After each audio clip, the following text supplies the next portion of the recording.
وبالأسماء التي دعاك بها سيدنا نوح عليه السلام، وبالأسماء التي دعاك بها سيدنا هود عليه السلام، وبالأسماء التي دعاك بها سيدنا إبراهيم عليه السلام، وبالأسماء التي دعاك بها سيدنا صالح عليه السلام، وبالأسماء التي دعاك بها سيدنا يونس عليه السلام، وبالأسماء التي دعاك بها سيدنا أيوب عليه السلام، وبالأسماء التي دعاك بها سيدنا يعقوب عليه السلام، وبالأسماء التي دعاك بها سيدنا يوسف عليه السلام، وبالأسماء التي دعاك بها سيدنا موسى عليه السلام، وبالأسماء التي دعاك بها سيدنا هارون عليه السلام، وبالأسماء التي دعاك بها سيدنا شعيب عليه السلام، وبالأسماء التي دعاك بها سيدنا إسماعيل عليه السلام، وبالأسماء التي دعاك بها سيدنا داود عليه السلام، وبالأسماء التي دعاك بها سيدنا سليمان عليه السلام، وبالأسماء التي دعاك بها سيدنا زكريا عليه السلام، وبالأسماء التي دعاك بها سيدنا يحيى عليه السلام، وبالأسماء التي دعاك بها سيدنا أرميا عليه السلام، وبالأسماء التي دعاك بها سيدنا شعياء عليه السلام، وبالأسماء التي دعاك بها سيدنا إلياس عليه السلام، وبالأسماء التي دعاك بها سيدنا اليسع عليه السلام، وبالأسماء التي دعاك بها سيدنا ذو الكفل عليه السلام، وبالأسماء التي دعاك بها سيدنا يوشع عليه السلام، وبالأسماء التي دعاك بها سيدنا عيسى عليه السلام، وبالأسماء التي دعاك بها سيدنا محمد صلى الله عليه وسلم، وعلى جميع النبيين والمرسلين أن تصلي على سيدنا محمد نبيك عدد ما خلقته من قبل أن تكون السماء مبنية والأرض مدحية والجبال مرسية والبحار مجرأة والعيون منفجرة والأنهار منهمرة والشمس مضحية والقمر مضيئا والكواكب مستنيرة، كنت حيث كنت لا يعلم أحد حيث كنت إلا أنت وحدك لا شريك لك. اللهم صل على سيدنا محمد عدد حلمك، وصل على سيدنا محمد عدد علمك، وصل على سيدنا محمد عدد كلماتك، وصل على سيدنا محمد عدد نعمتك، وصل على سيدنا محمد ملء سماواتك، وصل على سيدنا محمد ملء أرضك، وصل على سيدنا محمد ملء عرشك، وصل على سيدنا محمد زينة عرشك، وصل على سيدنا محمد عدد ما جرى به القلم في الكتاب، وصل على سيدنا محمد عدد ما خلقت في 7 سماواتك، وصل على سيدنا محمد عدد ما أنت خالق فيهن إلى يوم القيامة في كل يوم 1000 مرة. اللهم صل على سيدنا محمد عدد كل قطرة قطرت من سماواتك إلى أرضك من يوم خلقت الدنيا إلى يوم القيامة في كل يوم 1000 مرة. اللهم صل على سيدنا محمد عدد من يسبحك ويهللك ويكبرك ويعظمك من يوم خلقت الدنيا إلى يوم القيامة في كل يوم 1000 مرة. اللهم صل على سيدنا محمد عدد أنفاسهم وألفاظهم، وصل على سيدنا محمد عدد كل نسمة خلقتها فيهم من يوم خلقت الدنيا إلى يوم القيامة في كل يوم 1000 مرة. اللهم صل على سيدنا محمد عدد السحاب الجارية، وصل على سيدنا محمد عدد الرياح الذارية من يوم خلقت الدنيا إلى يوم القيامة في كل يوم 1000 مرة. اللهم صل على سيدنا محمد عدد ما هبت عليه الرياح وحركته من الأغصان والأشجار والأوراق والثمار وجميع ما خلقت على أرضك وما بين سماواتك من يوم خلقت الدنيا إلى يوم القيامة في كل يوم 1000 مرة. اللهم صل على سيدنا محمد عدد نجوم السماء من يوم خلقت الدنيا إلى يوم القيامة في كل يوم 1000 مرة. اللهم صل على سيدنا محمد ملء أرضك مما حملت وأقلت من قدرتك. اللهم صل على سيدنا محمد عدد ما خلقت في 7 بحارك مما لا يعلم علمه إلا أنت وما أنت خالقه فيها إلى يوم القيامة في كل يوم 1000 مرة. اللهم صل على سيدنا محمد عدد ملء 7 بحارك، وصل على سيدنا محمد زنة 7 بحارك مما حملت وأقلت من قدرتك. اللهم صل على سيدنا محمد عدد أمواج بحارك من يوم خلقت الدنيا إلى يوم القيامة في كل يوم 1000 مرة. اللهم وصل على سيدنا محمد عدد الرمل والحصى في مستقر الأرضين وسهلها وجبالها من يوم خلقت الدنيا إلى يوم القيامة في كل يوم 1000 مرة. اللهم وصل على سيدنا محمد عدد اضطراب المياه العذبة والملحة من يوم خلقت الدنيا إلى يوم القيامة في كل يوم 1000 مرة.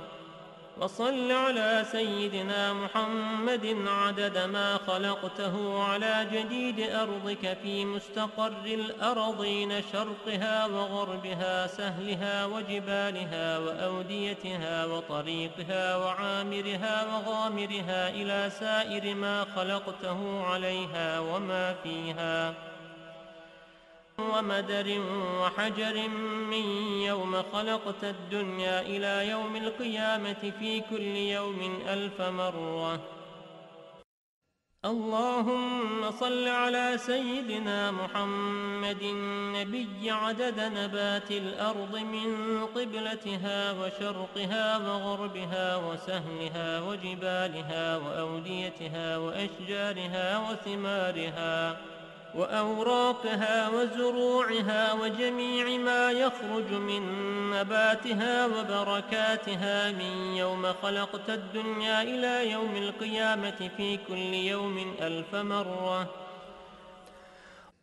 اللهم وصل على سيدنا محمد عدد ما خلقت من الجن والإنس والشياطين وما أنت خالقه منهم إلى يوم القيامة في كل يوم 1000 مرة. اللهم وصل على سيدنا محمد عدد كل شعرة في أبدانهم وفي وجوههم وعلى رؤوسهم منذ خلقت الدنيا إلى يوم القيامة في كل يوم 1000 مرة. اللهم وصل على سيدنا محمد عدد خفقان الطير وطيران الجن والشياطين من يوم خلقت الدنيا إلى يوم القيامة في كل يوم 1000 مرة. اللهم وصل على سيدنا محمد عدد كل بهيمة خلقتها على جديد أرضك من صغير أو كبير في مشارق الأرض ومغاربها من إنسها وجنها ومما لا يعلم علمه إلا أنت من يوم خلقت الدنيا إلى يوم القيامة في كل يوم 1000 مرة.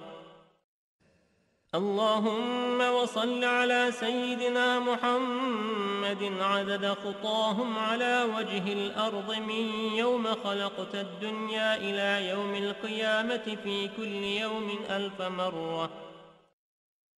اللهم وصل على سيدنا محمد عدد من يصلي عليه، وصل على سيدنا محمد عدد من لم يصل عليه، وصل على سيدنا محمد عدد القطر والمطر والنبات، وصل على سيدنا محمد عدد كل شيء. اللهم وصل على سيدنا محمد في الليل إذا يغشى، وصل على سيدنا محمد في النهار إذا تجلى، وصل على سيدنا محمد في الآخرة والأولى، وصل على سيدنا محمد شابا زكيا، وصل على سيدنا محمد كهلا مرضيا، وصل على سيدنا محمد منذ كان في المهد صبيا، وصل على سيدنا محمد حتى لا يبقى من الصلاة شيء. اللهم وأعط سيدنا محمدا المقام المحمود الذي وعدته، الذي إذا قال صدقته وإذا سأل أعطيته. اللهم وأعظم برهانه وشرف بنيانه وأبلج حجته وبين فضيلته. اللهم وتقبل شفاعته في أمته، واستعملنا بسنته، وتوفنا على ملته، واحشرنا في زمرته وتحت لوائه، واجعلنا من رفقائه، وأوردنا حوضه، واسقنا بكأسه، وانفعنا بمحبته، اللهم آمين.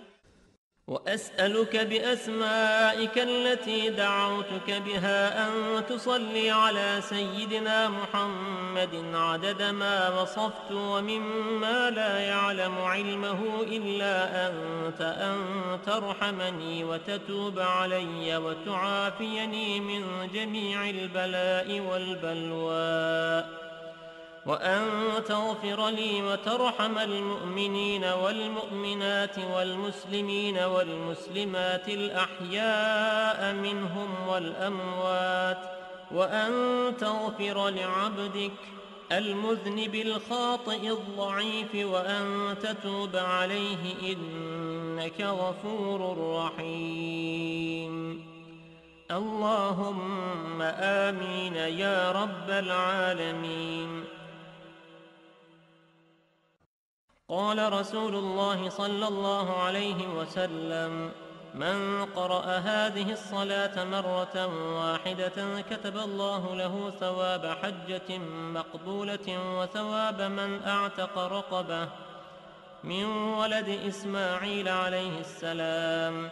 فيقول الله تعالى: يا ملائكتي هذا عبد من عبادي أكثر الصلاة على حبيبي محمد، فوعزتي وجلالي ووجودي ومجدي وارتفاعي لأعطينه بكل حرف صلى قصرا في الجنة، وليأتيني يوم القيامة تحت لواء الحمد نور وجهه كالقمر ليلة البدر وكفه في كف حبيبي محمد. هذا لمن قالها كل يوم جمعة له هذا الفضل، والله ذو الفضل العظيم. اللهم إني أسألك بحق ما حمل كرسيك من عظمتك وقدرتك وجلالك وبهائك وسلطانك، وبحق اسمك المخزون المكنون الذي سميت به نفسك وأنزلته في كتابك واستأثرت به في علم الغيب عندك، أن تصلي على سيدنا محمد عبدك ورسولك.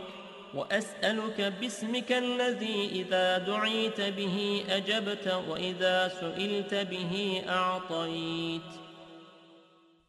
وأسألك باسمك الذي وضعته على الليل فأظلم، وعلى النهار فاستنار، وعلى السماوات فاستقلت، وعلى الأرض فاستقرت، وعلى الجبال فرست، وعلى الصعبة فذلت، وعلى ماء السماء فسكبت، وعلى ماء السحاب فأمطرت. وأسألك بما سألك به سيدنا محمد نبيك، وأسألك بما سألك به سيدنا آدم نبيك، وأسألك بما سألك به أنبياؤك ورسلك وملائكتك المقربون صلى الله عليهم أجمعين. وأسألك بما سألك به أهل طاعتك أجمعين، أن تصلي على سيدنا محمد وعلى آل سيدنا محمد عدد ما خلقت من قبل أن تكون السماء مبنية والأرض مطحية والجبال مرسية والعيون منفجرة والأنهار منهمرة والشمس مضحية والقمر مضيئا والكواكب منيرة. اللهم صل على سيدنا محمد وعلى آل سيدنا محمد عدد علمك، وصل على سيدنا محمد وعلى آل سيدنا محمد عدد حلمك، وصل على سيدنا محمد وعلى آل سيدنا محمد عدد ما أحصاه اللوح المحفوظ من علمك. اللهم صل على سيدنا محمد وعلى آل سيدنا محمد عدد ما جرى به القلم في أم الكتاب عندك، وصل على سيدنا محمد وعلى آل سيدنا محمد ملء سماواتك، وصل على سيدنا محمد وعلى آل سيدنا محمد ملء أرضك، وصل على سيدنا محمد وعلى آل سيدنا محمد ملء ما أنت خالقه من يوم خلقت الدنيا إلى يوم القيامة.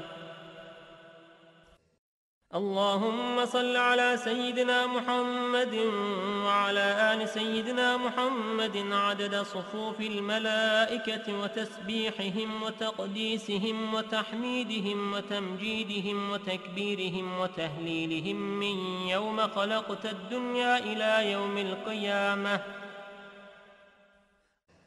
اللهم صل على سيدنا محمد وعلى آل سيدنا محمد عدد السحاب الجارية والرياح الذارية من يوم خلقت الدنيا إلى يوم القيامة. اللهم صل على سيدنا محمد وعلى آل سيدنا محمد عدد كل قطرة تقطر من سماواتك إلى أرضك وما تقطر إلى يوم القيامة. اللهم صل على سيدنا محمد وعلى آل سيدنا محمد عدد ما هبت الرياح وعدد ما تحركت الأشجار والأوراق والزروع وجميع ما خلقت في قرار الحفظ من يوم خلقت الدنيا إلى يوم القيامة. اللهم صل على سيدنا محمد وعلى آل سيدنا محمد عدد القطر والمطر والنبات من يوم خلقت الدنيا إلى يوم القيامة.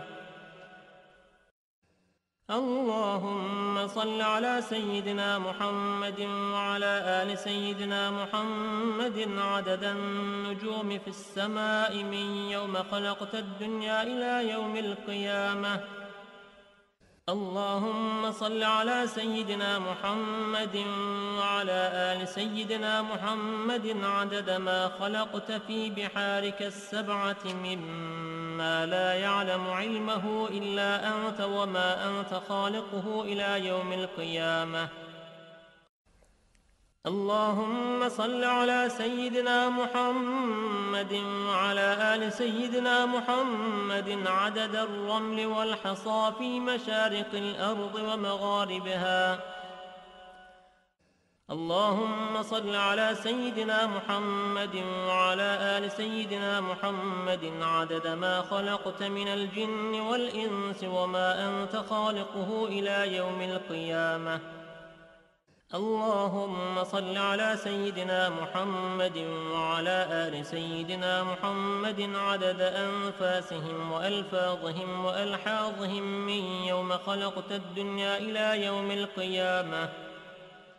اللهم صل على سيدنا محمد وعلى آل سيدنا محمد عدد طيران الجن والملائكة من يوم خلقت الدنيا إلى يوم القيامة. اللهم صل على سيدنا محمد وعلى آل سيدنا محمد عدد الطيور والهوام وعدد الوحوش والآكام في مشارق الأرض ومغاربها. اللهم صل على سيدنا محمد وعلى آل سيدنا محمد عدد الأحياء والأموات. اللهم صل على سيدنا محمد وعلى آل سيدنا محمد عدد ما أظلم عليه الليل وأشرق عليه النهار من يوم خلقت الدنيا إلى يوم القيامة. اللهم صل على سيدنا محمد وعلى آل سيدنا محمد عدد من يمشي على رجلين ومن يمشي على أربع من يوم خلقت الدنيا إلى يوم القيامة. اللهم صل على سيدنا محمد عدد من صلى عليه من الجن والإنس والملائكة من يوم خلقت الدنيا إلى يوم القيامة. اللهم صل على سيدنا محمد عدد من لم يصل عليه. اللهم صل على سيدنا محمد وعلى آل سيدنا محمد كما يجب أن يصلى عليه. اللهم صل على سيدنا محمد وعلى آل سيدنا محمد كما ينبغي أن يصلى عليه. اللهم صل على سيدنا محمد وعلى آل سيدنا محمد حتى لا يبقى شيء من الصلاة عليه. اللهم صل على سيدنا محمد في الأولين وصل على سيدنا محمد في الآخرين. اللهم صل على سيدنا محمد في الملأ الأعلى إلى يوم الدين. ما شاء الله لا قوة إلا بالله العلي العظيم. وأسألك اللهم بالأسماء التي دعاك بها سيدنا آدم عليه السلام، وبالأسماء التي دعاك بها سيدنا نوح عليه السلام، وبالأسماء التي دعاك بها سيدنا هود عليه السلام، وبالأسماء التي دعاك بها سيدنا إبراهيم عليه السلام، وبالأسماء التي دعاك بها سيدنا صالح عليه السلام، وبالأسماء التي دعاك بها سيدنا يونس عليه السلام، وبالأسماء التي دعاك بها سيدنا أيوب عليه السلام، وبالأسماء التي دعاك بها سيدنا يعقوب عليه السلام، وبالأسماء التي دعاك بها سيدنا يوسف عليه السلام، وبالأسماء التي دعاك بها سيدنا موسى عليه السلام، وبالأسماء التي دعاك بها سيدنا هارون عليه السلام، وبالأسماء التي دعاك بها سيدنا شعيب عليه السلام، وبالأسماء التي دعاك بها سيدنا إسماعيل عليه السلام، وبالأسماء التي دعاك بها سيدنا داود عليه السلام، وبالأسماء التي دعاك بها سيدنا سليمان عليه السلام، وبالأسماء التي دعاك بها سيدنا زكريا عليه السلام، وبالأسماء التي دعاك بها سيدنا يحيى عليه السلام، وبالأسماء التي دعاك بها سيدنا أرميا عليه السلام، وبالأسماء التي دعاك بها سيدنا شعياء عليه السلام، وبالأسماء التي دعاك بها سيدنا إلياس عليه السلام، وبالأسماء التي دعاك بها سيدنا اليسع عليه السلام، وبالأسماء التي دعاك بها سيدنا ذو الكفل عليه السلام، وبالأسماء التي دعاك بها سيدنا يوشع عليه السلام، وبالأسماء التي دعاك بها سيدنا عيسى عليه السلام، وبالأسماء التي دعاك بها سيدنا محمد صلى الله عليه وسلم،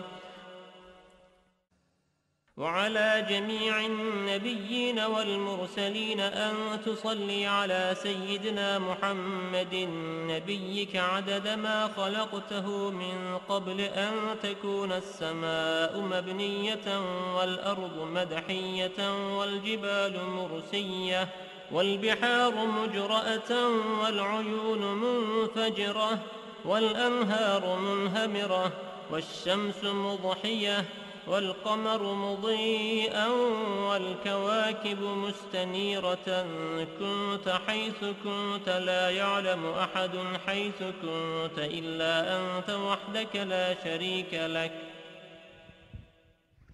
اللهم صل على سيدنا محمد عدد حلمك، وصل على سيدنا محمد عدد علمك، وصل على سيدنا محمد عدد كلماتك، وصل على سيدنا محمد عدد نعمتك، وصل على سيدنا محمد ملء سماواتك، وصل على سيدنا محمد ملء أرضك، وصل على سيدنا محمد ملء عرشك، وصل على سيدنا محمد زينة عرشك، وصل على سيدنا محمد عدد ما جرى به القلم في الكتاب، وصل على سيدنا محمد عدد ما خلقت في 7 سماواتك،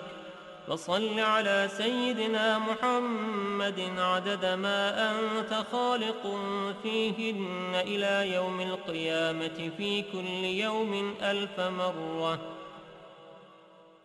اللهم صل على سيدنا محمد عدد كل قطرة قطرت من سماواتك إلى أرضك من يوم خلقت الدنيا إلى يوم القيامة في كل يوم 1000 مرة. اللهم صل على سيدنا محمد عدد من يسبحك ويهللك ويكبرك ويعظمك من يوم خلقت الدنيا إلى يوم القيامة في كل يوم 1000 مرة.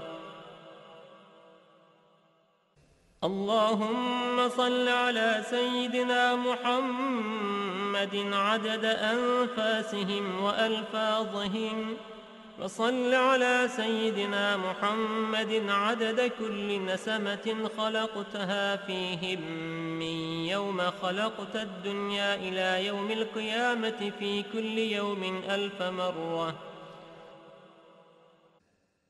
اللهم صل على سيدنا محمد عدد السحاب الجارية، وصل على سيدنا محمد عدد الرياح الذارية من يوم خلقت الدنيا إلى يوم القيامة في كل يوم 1000 مرة.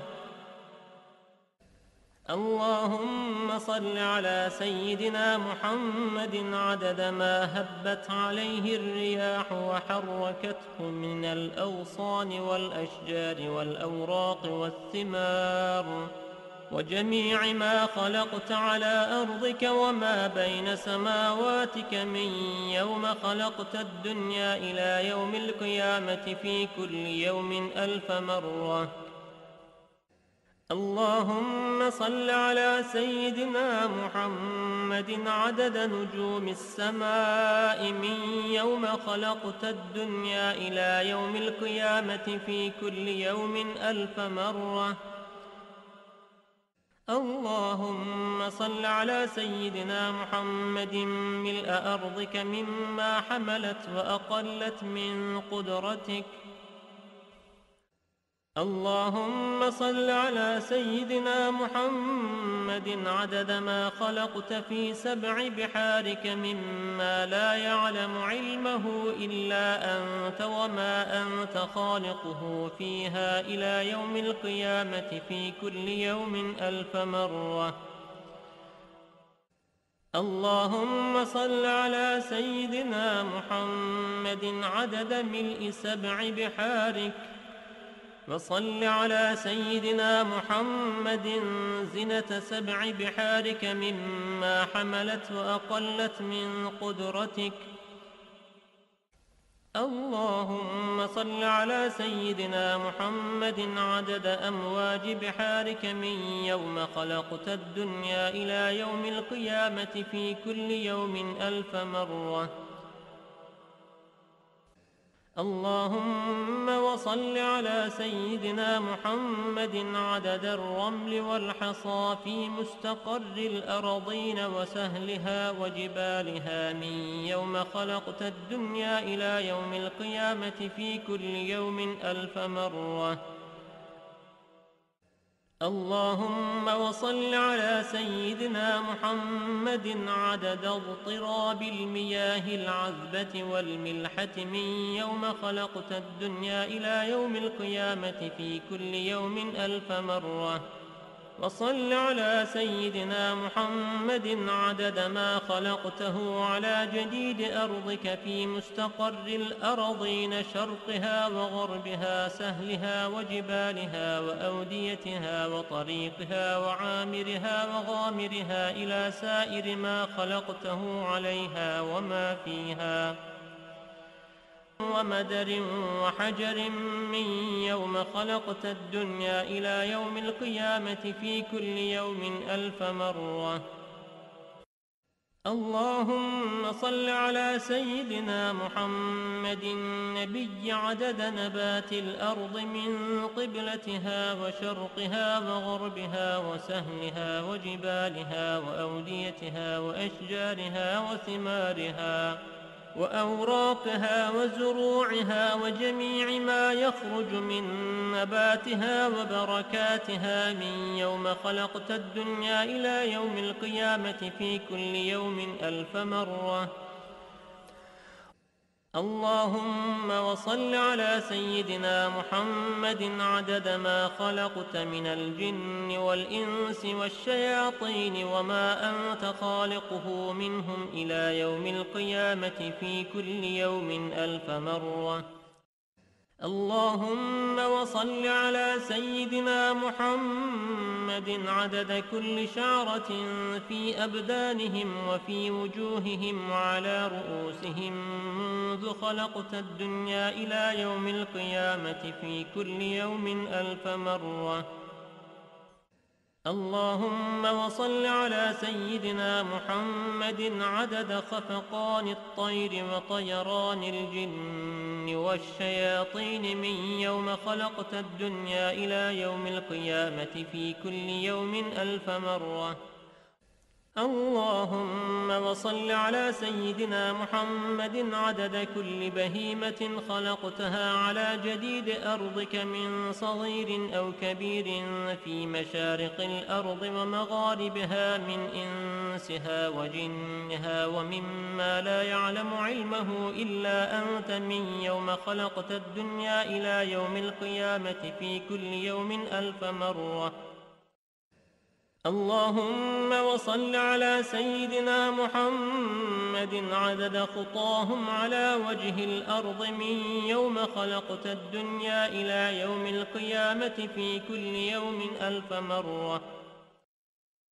اللهم وصل على سيدنا محمد عدد من يصلي عليه، وصل على سيدنا محمد عدد من لم يصل عليه، وصل على سيدنا محمد عدد القطر والمطر والنبات، وصل على سيدنا محمد عدد كل شيء.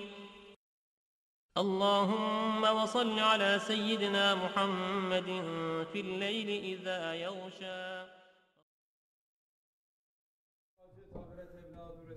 Bizim efendilerimizin Sayır Enbiya-i Zem ve Resulü Fihan Hazıratı Nerva-ı Şeriflerine Pirimiz Bilal-ı Habeşi radıyallahu anh Efendimizin, Şeyhimiz Sahib-ü Seyf Şeyh Abdülkerim el-Kıbrıs Rabbani Hazretlerinin ve alel-Husr bu caminin banisi ve bugüne kadar içerisinden gelmiş geçmiş imam mezdin kaynlarının ve kahve-i ehli imanın ervahı için Allah rızası için el-Fatiha. Allahümme salli.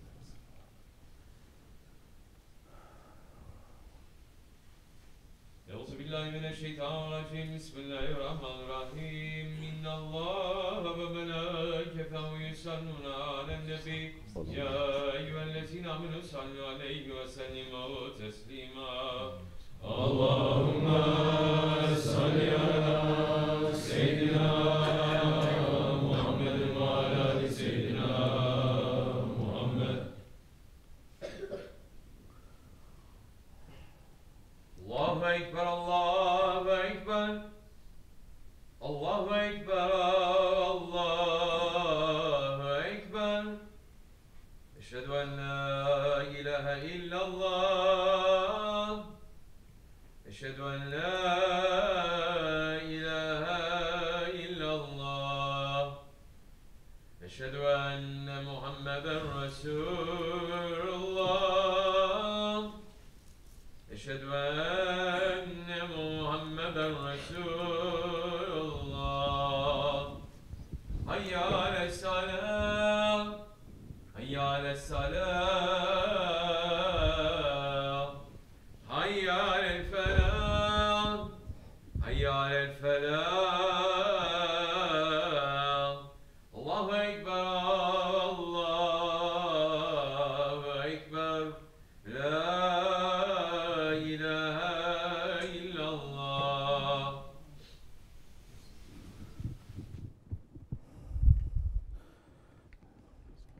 Elhamdülillah. Elhamdülillah. Elhamdülillahi Rabbil alemin. Ve salatu ve selamu ala Resulina Muhammedin ve ala alihi ve sahbihi ecmain. Nahmedullah Teala ve nestağfiru ve eşhedü en la ilahe illallah vahdehu la şerike lah. أشهد أن سيدنا محمد عبده وحبيبه ورسوله صلى الله عليه وعلى آله وأزواجه وأصحابه التابعين خلفاء الراشدين المهديين من بعده وزلمة على تحقيق عظم علامات خلفاء الرسول على تحقيق أمراء المؤمنين حضرة أبو بكر وعمر وعثمان وعلي وعلى بقية صحابة التابعين رضوان الله تعالى عليهم أجمعين. يا أيها المؤمنون الحاذرون اتقوا الله تعالى وإن الله مع الذين اتقوا الذين هم محسنون. الحمد لله رب العالمين والصلاة والسلام على أشرف الأنبياء والمرسلين سيدنا مولانا محمد وعلى آله وصحبه أجمعين. أعوذ بالله من الشيطان الرجيم. بسم الله الرحمن الرحيم. All praises are due to Allah who created the heavens and the earth and made the darkness and light. Yet those who disbelieve ascribe rivals unto their Lord. It is He who created you from clay and then decreed a term for you. A term is fixed with Him, yet you doubt within yourselves. He is Allah in the heavens and in the earth. He knows what you hide and what you reveal, and He knows what you earn. Sadaqallahu al-Azim. May all peace and blessings be upon the chosen messenger of Allah, Sayyidina Muhammad alayhi wasalam, who has said, the person closest to me on the judgment day is the one who sent the most salawat upon me. Ya Allah, bestow blessings and peace on Sayyidina Muhammad. He is the full moon, a light in darkness, possessor of immense treasures, intercessor for the sinners on the day of judgment. He is Sayyidina Muhammad, son of Abdullah, the caller to Darul Salam. And may peace and blessings be upon his noble family and blessed companions, especially upon the four Khulafa Rashidin. As Rasulullah ﷺ himself said in his Mubarak words, the most merciful from my ummah to my ummah is Abu Bakr, and the most serious of them concerning the commands of Allah is Umar, and the truest in modesty amongst them is Osman, and the best in judging is Ali. The masters of the youth of paradise are Hassan and Hussein, and the master of the women of paradise is Fatima. And Hamza is the lion of Allah and the lion of His Prophet. Ya Allah, grant your forgiveness to Abbas and his children, and outward and inward forgiveness, and leave no mistake unforgiven. Allah, Allah.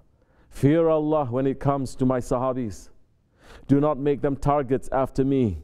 Whoever loves them, he loves them because of his love for me. And whoever hates them because of his hatred towards me.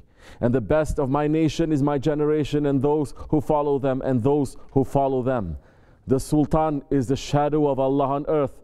Whoever honors the Sultan, Allah will honor him. And whoever hates the Sultan, Allah will hate him. And on this day of Jummah, we're asking Allah subhanahu wa ta'ala to count as us who are honoring our Holy Prophet ﷺ, who are honoring the Ahlul Bayt, who are honoring the Sahabis, and who are honoring the Sultans. We are showing honor and respect to the holy Ottoman Sultans especially.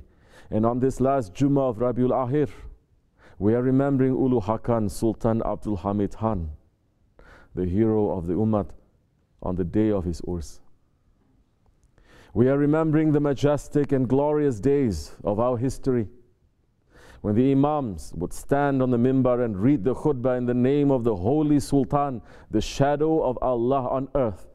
We are remembering the Ottoman khutbahs in which they would pray for the Khalifa, saying, Ya Allah, have mercy on the Khalifas who have been on the right path, and the Imams who have been well guided, who have ruled with righteousness and have worked for justice. Ya Allah, aid and help your servant and your Khalifa, the great Sultan, the exalted Haqqan, the shadow of Allah on earth, the master of the kings of Arabia and the Ajam, servant of the two sacred houses. For he is a Sultan, son of a Sultan, the Ghazi Sultan Abdul Hamid Khan, son of the Ghazi Sultan Abdul Majid Khan, son of the Ghazi Sultan Mahmud Khan. May Allah cause his Khilafat to endure and to spread justice in his reign and cause righteousness and generosity to extend on the two worlds to the end of time and the end of ages. Ameen. O believers, by remembering the name of our Rasul, of the Sahabis, of the Awliya and the Sultans, mercy descends on us. Our honor comes only in our connection and our service to them. If we are empty of a connection to them, then we are empty and worthless. They lived their lives in the best way, and they struggled in the best way, and they served in the best way, and they returned to Allah in the best way. They preserved Islam with their blood and their lives, and that Islam has now been passed to us as an emanat, a trust. All the generations before us kept that emanat with honor and fulfilled their promise to Allah. What can we say for ourselves? What can 21st century Muslims say for ourselves? Sahibul Saif, Sheikh Abdul Karim al-Kibrisi Rabbani, who is continuing the Holy Prophet's duty of warning the nation, is saying, where are you? Where are we? Are we thinking on it? Are we ready to give up from this luxury life? Are we ready to give up from our families, from our children? Check yourself up, check, and find yourself somewhere to say yes or no. And find yourself somewhere to understand that. If it's yes, check yourself. Check yourself one more time. If it's no, sit and think. Yes, we look at the Sahaba Kiram life. It was like that. We look at the Tabi'in life. They were like that. We look at the Tabi'in, they were like that. We look at the people who's coming all the way up till that century, they were like that. Except us. We are not like that. We, Islam, have reached to us today. It didn't reach to us because of us. It reached to us because of them. They held tightly to Islam. They put Islam up. They keep Islam up. So it reached to us. The way we are today, I don't think we have something to leave to our children. No, it's not. The way that Muslims are today, the way they're living today, the Muslims, they're living today, the next generation is going to become more weaker and more weaker, which is happening. The words of Awliya Allah are haqq, and the truth for this time is that Muslims are stuck and drowning inside selfishness and greed and misguidance. Muslims of the 21st century are the first generation in the history of Islam who are ready and running to sell their religion for the cheap price of this dunya. The Ummah today is ready to use the Quran and Hadith, words of the scholars, as a justification to destroy the faith in the heart of all Muslims. Such people are described in the Holy Quran when Allah subhanahu wa ta'ala says, Bismillah ar-Rahman ar-Rahim.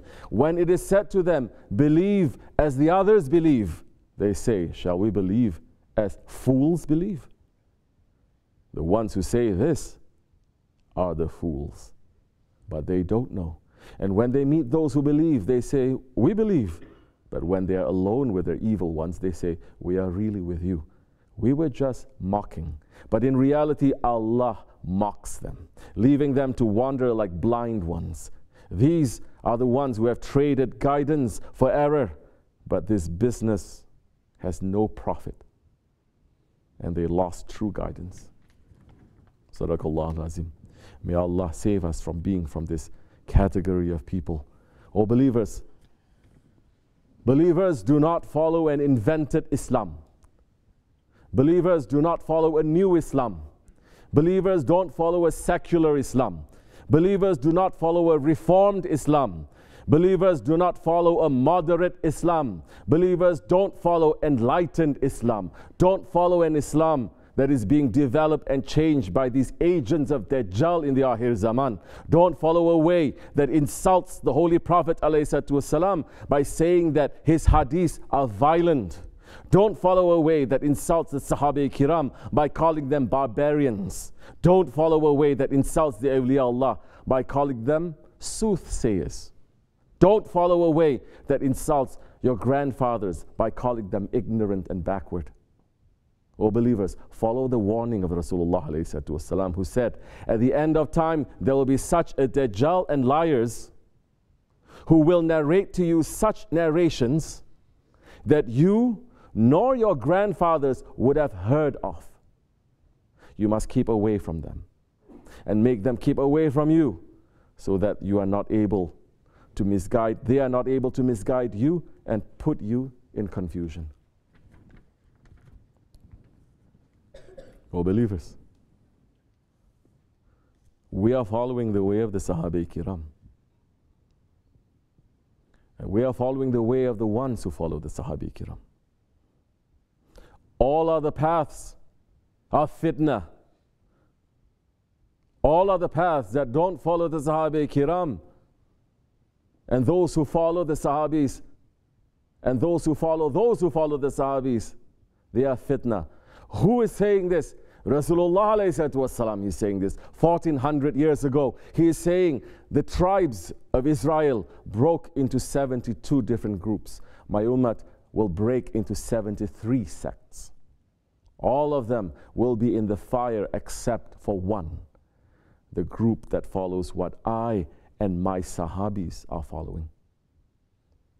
Hazrat Umar radiallahu anh, Farooq al-Azam, is giving the description of those who are in this Firqa-in-Najiyah, this saved group. Hazrat Umar is saying Allah subhanahu wa ta'ala has special servants who kill falsehood by staying away from them, and who revive the truth by remembering it. When they are urged to do good, they have a passion to do it. When they are warned against evil, they become fearful of committing it. They fear Allah and do not consider themselves to be safe from His punishment. They have total belief in the unseen, and so their belief is unshakable. Fear of Allah has made them devoted, so they would stay away from what is going to perish, meaning the dunya, and they run to what is going to remain forever, which is the akhirat. Life is a bounty for them, and death is an honor for them. And Hazrat Ali Shah-e Merdan, Karamallahu Wajhah, is also giving an advice to Hazrat Nauf al-Bakali, who is reaching to us saying, Ya Nauf, glad tidings to those who are abstinent in this world, who are desiring the akhirat. They are the people who made this earth a carpet, its soil a bed, its water a perfume, and the Quran and Dua as inner and outer garments. By living like this, they look at the world like Hazrat Isa alayhi salam looked at the world. Ya Nauf, Allah subhanahu wa ta'ala said to Isa alayhi salam, tell the Bani Israel not to enter any of my houses except with pure hearts, lowered gazes, and pure hands. This is because I will not accept from any of them or from any of my creation who has any darkness in him. O believers, these teachings did not end with the Sahaba Kiram. They continued for over 1400 years. Don't think that they're alive in those who can recite thousands of hadiths with a sanad, but do not apply those hadiths to their lives and don't know how to give the application to their generations. No, these teachings continued, and they were kept alive by those who are living the Sunnah, the Prophet and the Sahaba Kiram. That Sunnah is as alive today as it was 1400 years ago. Don't believe and don't listen to anyone who tells you we cannot live the Sunnah today because the world is different. And the ones who are saying this today, who are saying the Sunnah is not practical today, the majority are scholars who are saying. And just by saying this, they are already out of the main road. Sahibul Saif is warning us against such people, saying, Holy Prophet ﷺ is saying in Akhir Zaman, you are not going to find a drop of faith in the hearts of their alims, their scholars, in so many of their alims that are going to come. Open the televisions and look. You will see so many of them. They are alim. Don't deny that. Don't say they are not alim. They are knowledgeable ones. They read a lot. No need to say names in the khutbah now. But you all know what is on the Turkish television, Pakistani, Arab, you all know. Americans, now there are Americans too. Europeans, so many helpers of shaitan, agents of shaitan. Why are they afraid of the sunnah of Rasulullah ﷺ? Because if you're holding the sunnah, the lifestyle of the Holy Prophet ﷺ, definitely you are not going to admire anything else. But if you are leaving the sunnah of the Prophet, running top speed, anywhere the wind is coming from, you run to that side. Today's scholars are fighting about the sunnah 24 hours, saying, Prophet did this and he didn't do this, and he did this and he didn't. How do you know the Prophet ﷺ? Who taught you the Prophet ﷺ? You think knowing only the name of the Prophet, you know him ﷺ? Oh, believers, there are those who know the books and the descriptions of the Prophet ﷺ. And there are those who know the Prophet ﷺ. The difference are the scholars, and the other ones are the friends of Allah and His Prophet. Because those ones are connected to Him through an unbroken chain. Allah subhanahu wa ta'ala has given us the honor of being Osmanli Naksibendi. Our Shaykh Sahibul Saif is connected to his Shaykh Sultan al-Awliya, Shaykh Maulana Muhammad Nazim Adil Hakkani, who is connected to his Shaykh Sultan al-Awliya, Shaykh Abdullah Faizi Dagestani, going back to Hazrat Khalid al-Baghdadi, going back to Imam Rabbani, going back to Shahin Naqshband, going back to Hazrat Abdul Khalid Gujwani, going back to Hazrat Salman al-Farisi, going back to Hazrat Abu Bakr Siddiq, all the way back to Sayyid al-Kainat, Hazrat Fakhri Allah Muhammad Mustafa alayhi wasalam. Yes, those ones in that golden chain, they know the Holy Prophet. They are living the way of the Holy Prophet ﷺ, and the Prophet knows them. They are continuing the mission. To sit with them is to sit in the sohbat of Rasulullah ﷺ. This is why Mawlana Jalaluddin Rumi Qaddasallahu Sir is saying, whoever wants to sit with Allah, let him sit in the presence of the awliya. If you are cut off from the presence of the awliya, you are in punishment, because you are a part without its whole. Whoever shaitan manages to cut off from the awliya, he finds without anyone to help him and eats his head. To separate from one handspan from the community of the awliya is a result of shaitan's tricks. Listen and know this well.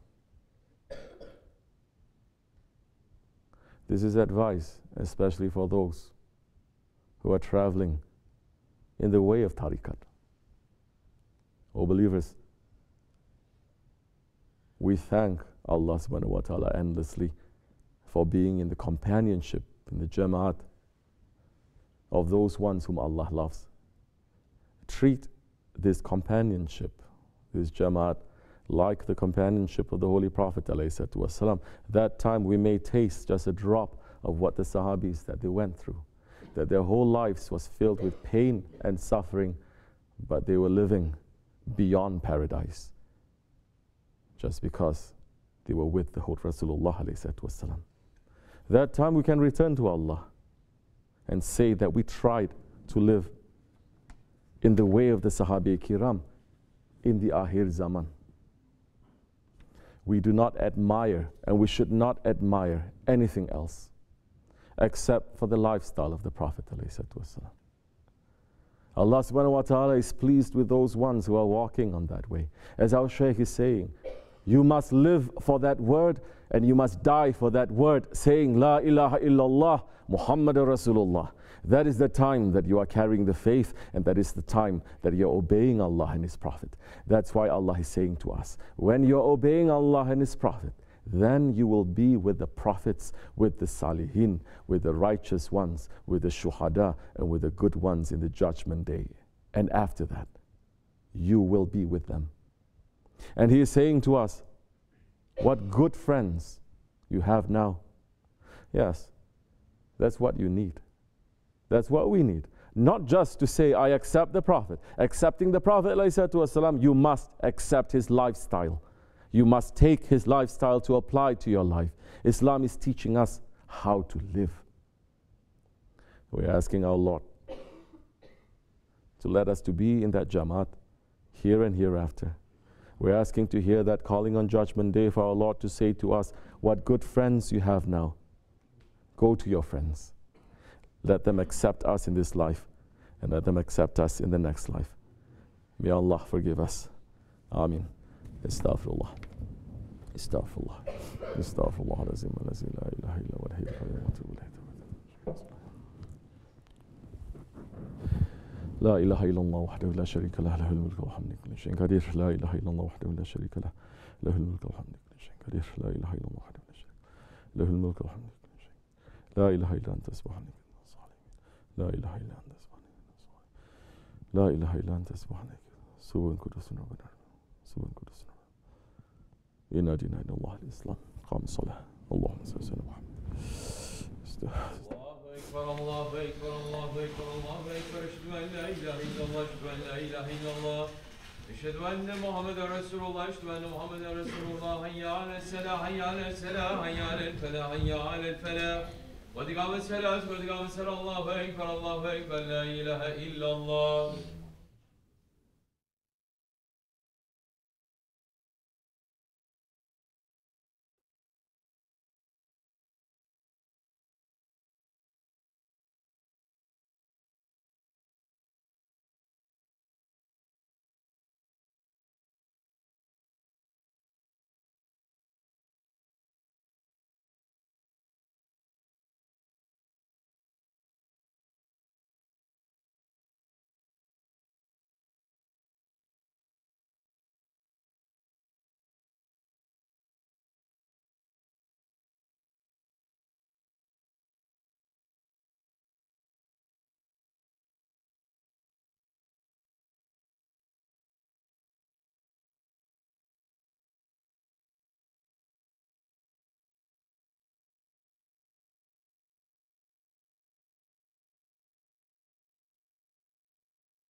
Estağfurullah, subhanallah, velhamdülillahi ve la ilahe illallah, Allahu ekber, ve la havle ve la kuvvete illa billahi al-aliyyil azim.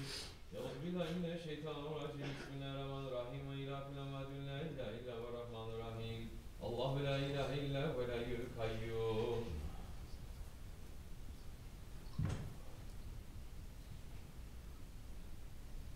Zülcelal ve kemal ismaneke ya azim. Subhanallah. Subhanallah.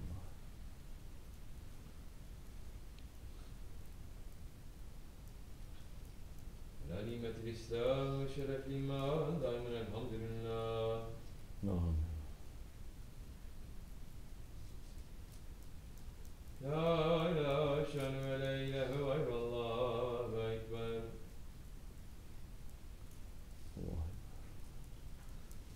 الله أكبر كبيرا والحمد لله كثيرا وسبحانك وتعالى لا إله إلا الله والله وحده لا شريك له. له الملك وله الأمر وهو على كل شيء قدير. سبحان ربي العلي الأعلى الوهاب.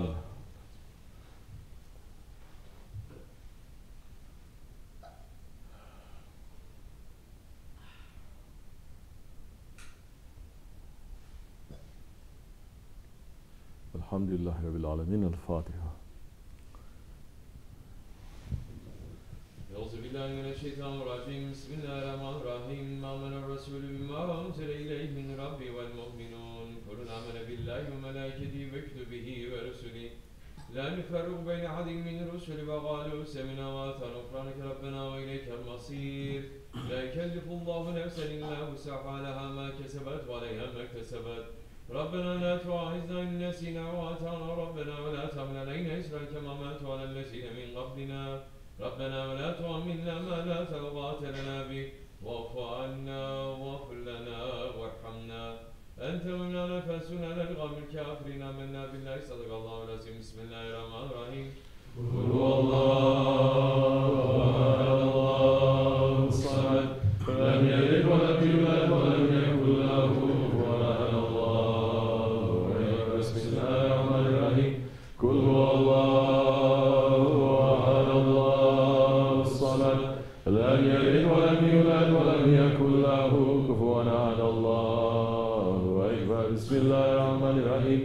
قل هو الله أحد الله الصمد لم يلد ولم يولد ولم يكن له كفوا أحد. الله أكبر. بسم الله الرحمن الرحيم.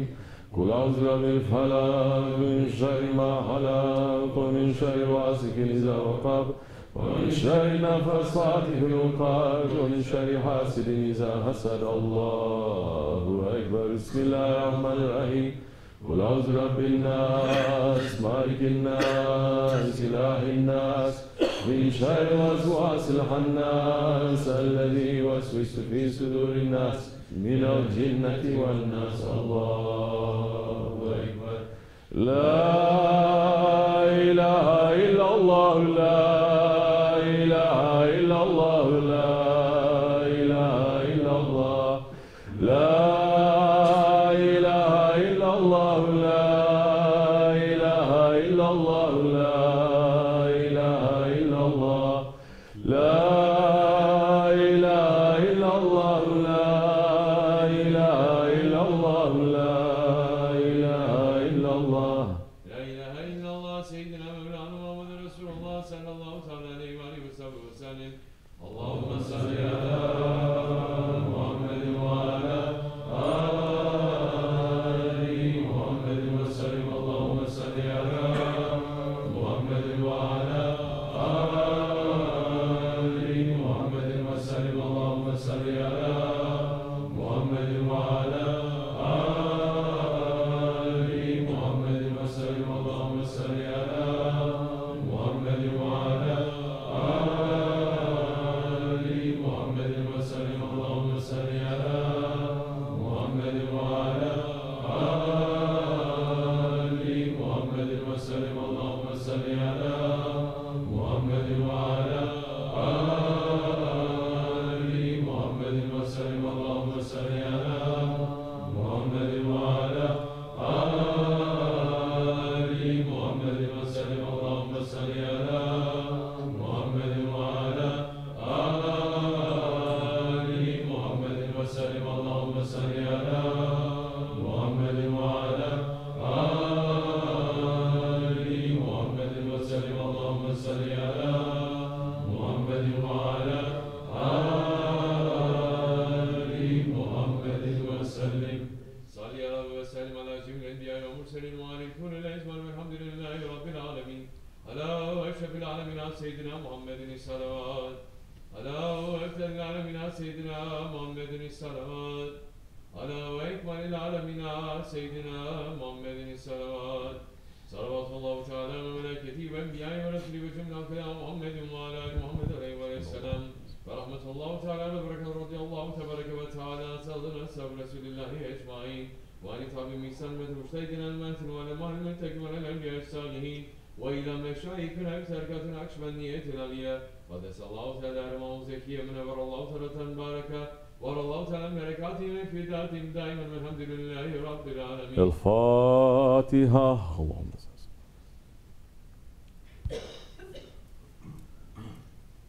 فاتحة. اللهم صل على سيدنا محمد النبي الأمي وعلى آله وصحبه وسلم.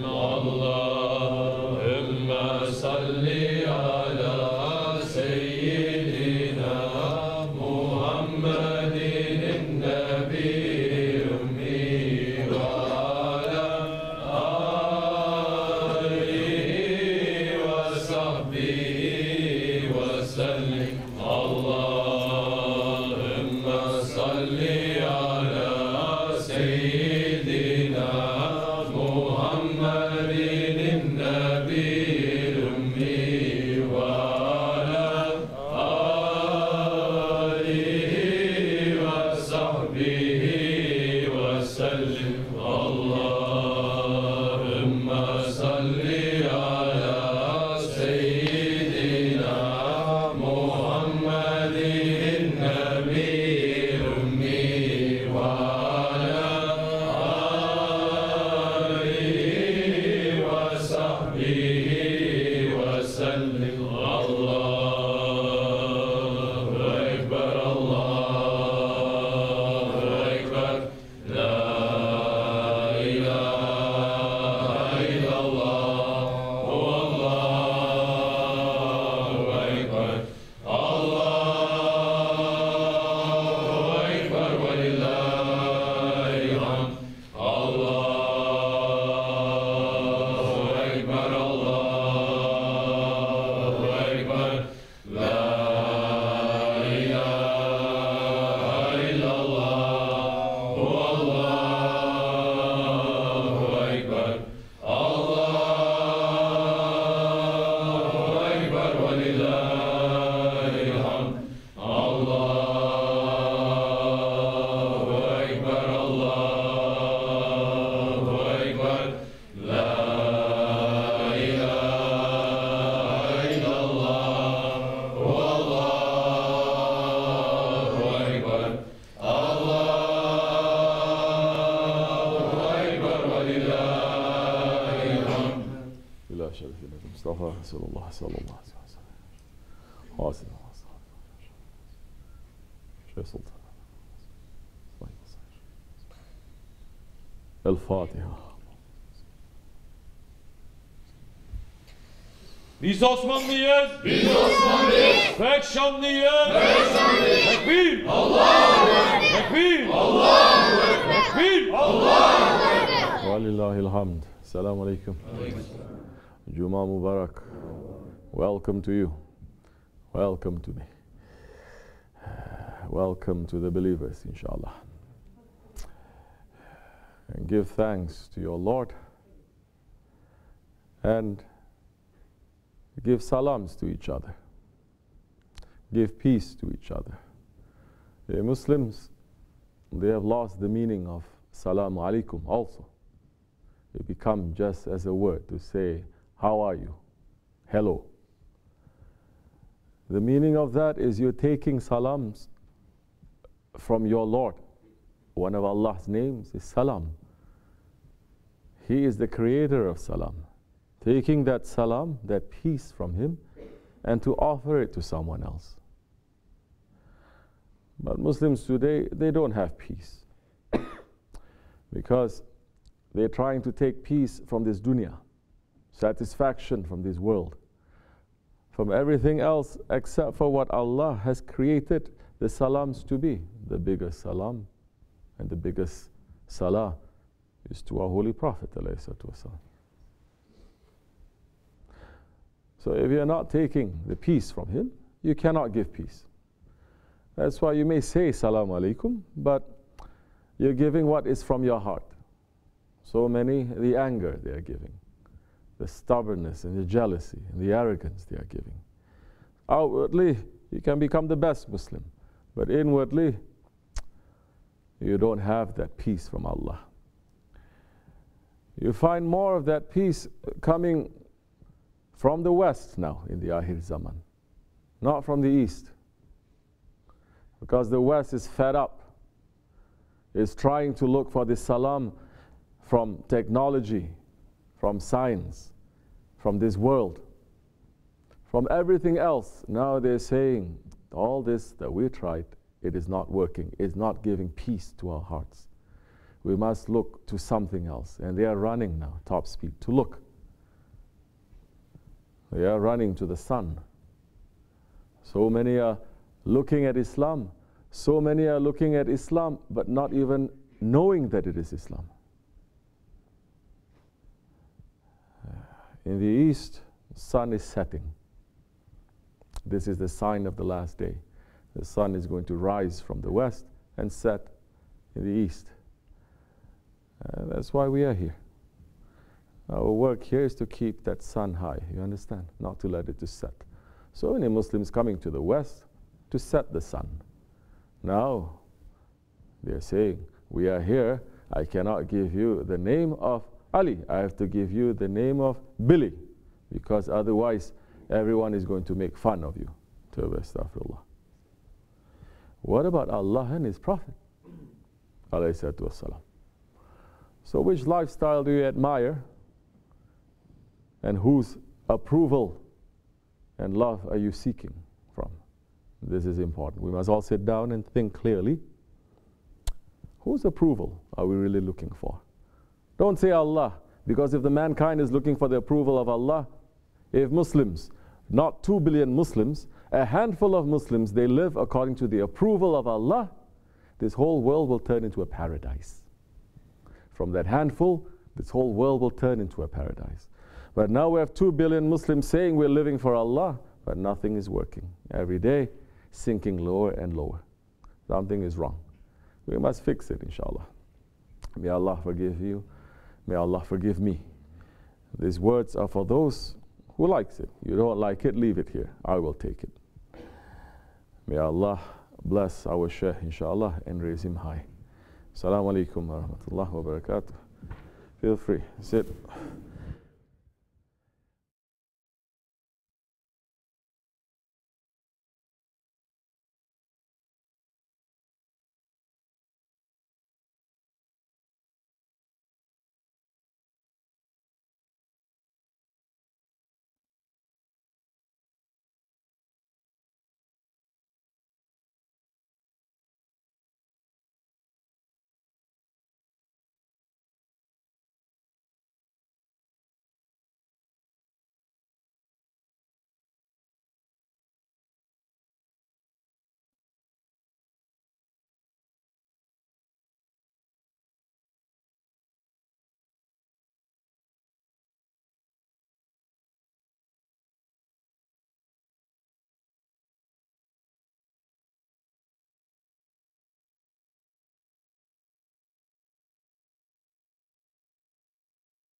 The question is that you see in the Quran Karim, Allah is not mentioning so much about the earlier prophets and their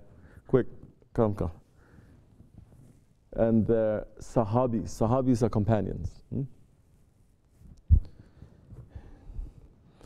Although they are great prophets, but hardly is mentioned.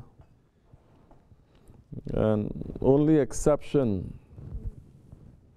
like this or like that, it is Isa alayhi salam. Isa alayhi salam is one of the greatest prophets to Allah subhanahu wa ta'ala, one of the 5 greatest ones. A book was given to him. There are 124,000 prophets. Out of this, there are 313 Rasul. Rasul means, how we may say, prophets are prophets. Rasul is messenger. Not every prophet is a Rasul, meaning it's a higher station, but every Rasul is a prophet. Quran is only mentioning 25, like that. Meaning that there are some prophets, not some, most prophets is not mentioned in the Quran by name, but the Prophet ﷺ, his Sahabis and those who are following in his footsteps, the awliya Allah, the friends of Allah, they know who these ones are. And Allah has said, to every tribe we have sent a prophet, to every nation we have sent a prophet. So Allah is just. He's not just saying only prophets coming is, say, Middle East area. Because to every nation, he's saying, we sent a prophet. In fact, there are prophets of this nation, the people of this nation, Native Americans, that is buried somewhere close to us, let me just say. So, let's look at the major prophets that Allah subhanahu wa ta'ala had sent into this world. Isa alayhi salam, Ruhullah. Big book was given to him. He inherited the book of Musa alayhi salam, the Shariat of Musa, the Tawrat Sharif, and from the Tawrat he is also given the Injil. He is given the Tawrat, but a book is given to him, which is the Injil. The Injil Sharif. What is the Injil Sharif? He did not walk around with a book under his arm and reading. Whatever is sent to his heart, he speaks. And most of it, it is parables, words of advice, stories. He was given tasawwuf. So that Isa alayhi salam, the book, the law is given. Now, he inherits the law. He has the law, the Shariat. Now, tariqat is also given to him, which is spirituality. Nothing in his spirituality, he is saying, it is opposed to the Shariat of Musa. He is not saying, don't fast, don't pray, don't make sacrifice, don't do nothing. Later, the people who claim they're following Isa alayhi salam, they change it. But he was very strict about keeping the laws. And even in today's Bible, he's saying, I'm not here to destroy the law. I'm here to fulfill the law. And he's introducing a higher law. And what is that higher law? The law of spirituality, of tasawwuf, of Sufism. Great prophet, big book. Because of tasawwuf and spirituality, the scholars and the rabbis, majority of them, they want to kill him, running to finish him. Huge prophet, but he managed to only pull 12 people. His disciples are 12. People who are following him are 12. Huwariyun. Huwariyun, disciples. I don't like the word disciple. Quran is saying they are Huwariyun. What does Huwariyun means? The people who make bleaching. They bleach. They make it something and they make it to turn white.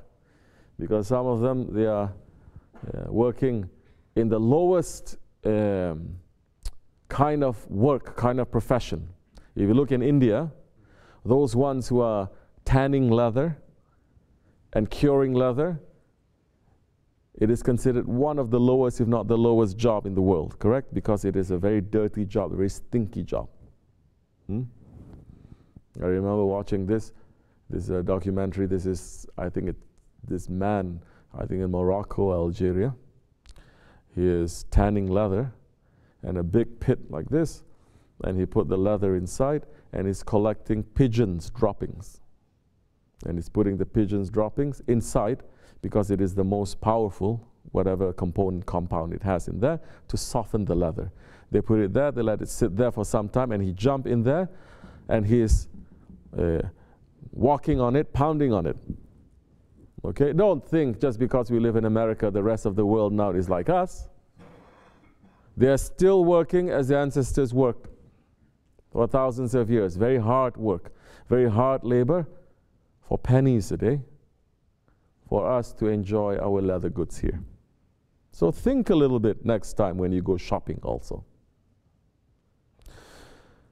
You work in a situation like that, he says, I cannot taste anything. I lost my sense of taste ever since I started working when I was a boy. I can't smell, I can't taste. Of course, they die young because those conditions are very dangerous. So, hawariyun, tanning, making, in this society we say tan to make it turn into a different color, but over there to make it white, to bleach it, to make it white. Meaning when Isa alayhi salam met them and he says, now you are going to bleach the hearts of men. Their heart, not their actions, not their words, not their ritual outside, which they all were doing, the Bani Israel, because Isa alayhi salam was sent to the Bani Israel. He was not sent to the whole world. Because the Shariat of the Bani Israel, the whole world cannot carry also. The Bani Israel cannot carry them. You understand? So, he was sent to them. He took them, 12 followers. Great prophet, he only had 12. But in his hour of need, in his hour when he was most in need of help and security from his followers, they all fell asleep. In that garden of Gethsemane, he was praying to Allah, enemies are going to come. He's telling to his Sahabis, please keep awake for my sake. Why do you think sometimes we keep people awake, following in this tradition? They all fell asleep. And in that garden, he prayed, which even in today's Bible they have. He's saying, make this cup to pass from me. Showing that he's praying to who? A small kid. He was a Muslim. His background was from Christianity.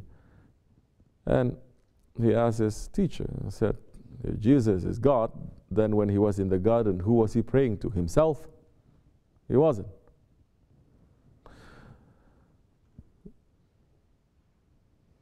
So, one of the greatest prophets, one of the most important and greatest group of followers, there are certain things that they're doing that falls short. We cannot criticize them. Don't criticize them. Don't insult them. Don't say they are this, and don't say nothing negative. Who are we next to them? If we are put in their position, we'll fail 24 hours. This is the arrogance of today's 21st century Muslims also.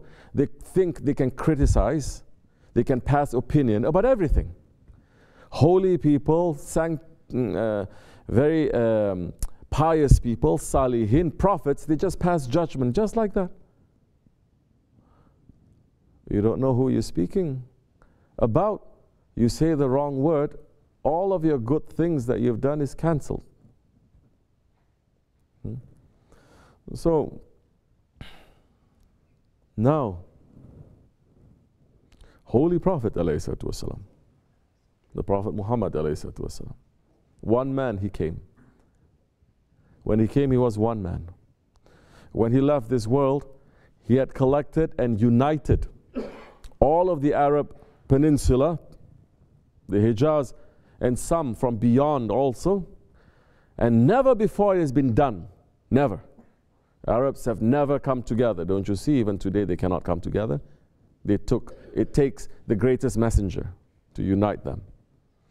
And after him also, the several dynasties that happened, continually fracturing.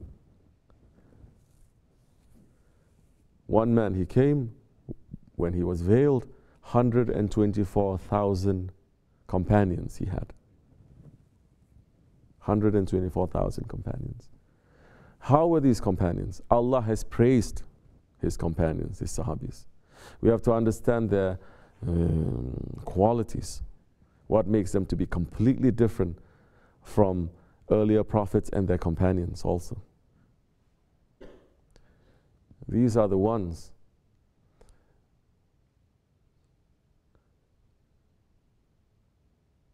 that because of their love for him, they went through extreme torture and death. The earliest recorded martyr was an old woman. And she was asked to deny the Prophet. And what was the Prophet coming to bring? To say that man is created equal. To say that there is one nation, one people, one Allah. Everything is in unity. Leave all your bad characteristics. Take care of the poor, and especially the poor, the orphans, and the women. They hate that. Because, as is today's world, the powerful people, the first people that they go after are the orphans, the poor people, and the women. This is their power base. They don't give the rights to them. They become cruel. Arabs at that time, they started to enjoy wealth that never before they enjoyed, never before. And when this wealth came to them, instead of taking care for others, they started to even forget their own traditions. Before the Prophet came, there were certain traditions. You have to have honor, you have to have this. They even forget all of that. Because of what? The flush of wealth and the flush of this world. They start thinking that they are lords, that they are gods. It happens all the time. It happens today. Before they were treated as garbage people, and now suddenly they can gain access into the court of the Byzantines, or into the courts of Persia, or into the kings of the other neighboring empires. So they became very proud. The first martyr was an old lady. They asked her to renounce the Prophet. She didn't want to. They tied one horse to one leg, another horse to another leg. I believe it was a camel that they tied. One camel to one arm and another camel to another, and they say, either you deny that one and leave this new religion that he's bringing, or we'll tear you to pieces. She says, no, I will not. They tore her to pieces. This is one of thousands of cases, thousands. Because the Prophet, when he was in Mecca, in his own home country, hometown, home city where he grew up, where his character was so much loved. He was loved. Before the revelation came, they called him the most trustworthy one. Everybody loved him. Everybody asked for his advice. Everybody honored him. But when the revelation came at the age of 40, the severest enemies were his own family, his own uncles. Thousands. There was a time when there was a boycott, the year of sadness, right after his wife Hatijah, our mother Hatijah radiallahu anha, she passed, and his beloved uncle passed also, his protectors passed. They imposed sanctions on the Muslims, and they refused to sell them anything, to buy anything from them, to help them, nothing. So in effect, you're living in a desert, you understand? It's not like you're living here. Imagine now we're living here and people in the town completely don't want anything to do with us. We cannot do anything. We cannot move. So many, they died that year. They were eating the barks of trees and the grass and the leaves. So many were dying from starvation, the old ones and the young ones. And they looked to the Prophet, and the Prophet says, be patient. Be patient. They stayed true. They didn't deny him. They put their head down and they say, we will follow you. Compare this to the followers of Moses, Musa alayhi salam. When they were wandering around in the desert of Sinai for 40 years, that Musa alayhi salam, he passed, he was veiled before the end of the 40 years. These were the people that he saved from slavery. These are the people who witnessed miracle, that he split the sea in front of them. These are the people that they were eating. They were not starving. Their prophet prayed, our prophet too, Musa alayhi salam prayed, and Allah was sending food from paradise for them to eat. They were not starving. And when they were eating the food from paradise, they said what? No onions? We like what we had in Egypt. Lentils, onions, this. This is also mankind. It is not them, it is in us. This ingratitude that is in us, the fickleness that is in us. That the best can happen to us, but that self-destructive quality, the ego that is in front of us, is not recognizing that, doesn't value it, and say the ego is always sabotaging us. And if we don't understand the ego, we think it is us. It is not us. It is not the spirit.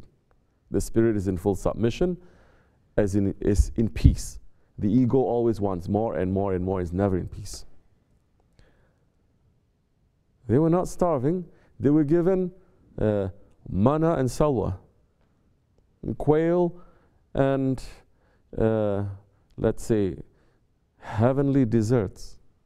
And still they're saying, where's the onions? We miss the onions. Allah is showing the qualities now, which is why the most highest degree of humans that Allah subhanahu wa ta'ala has created, the most beloved ones, they are the prophets. But second to the prophets, they are the companions of the last prophet. Okay? Adam alayhi salam, he was created in paradise, he was sent into this world. His children were born into this world, the first generation children. Most of them believed in him when he said, my children, this world that you see around, we were not from here. I'm not from here. I'm created in paradise. You are the first generation to be born here. But our home is not here. We have been sent. This is our exile. We must return to our original home. Some believed and say, we believe you, O Father, and we see all the proof.